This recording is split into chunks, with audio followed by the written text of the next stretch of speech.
আসসালামু আলাইকুম, কেমন আছেন সবাই? আশা করি ভালো আছেন। বাহিরে হচ্ছে প্রচুর বৃষ্টি, তাই ইচ্ছে করলো খিচুড়ি খেতে।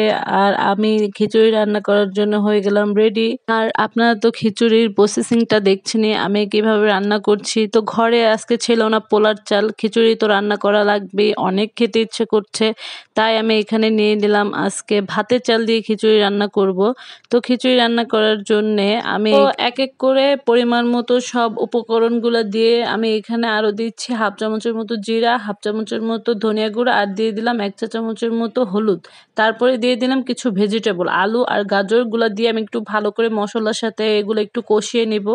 আর তারপরে দিয়ে দেবো এখানে 4টা 5টা কাঁচামরিচ। তারপরে মশলাটা একটু ভালো করে নেড়ে নিব। ও ভেজিটেবলটা যখন একটু হয়ে যাবে তখন এখানে আমি চালটা দিয়ে দেবো। তো আমি 500 গ্রামের মতো চাল আর 100 গ্রামের মতো ডাল নিয়ে ভালো করে ধুয়ে নিয়েছিলাম।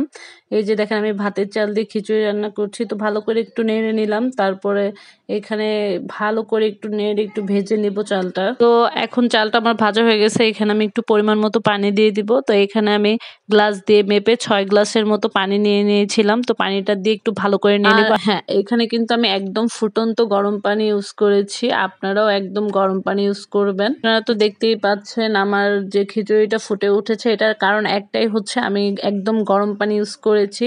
তো আমার চালটা অর্ধেক হয়ে গেছে, এখন আমি একটু ঢেকে দিব।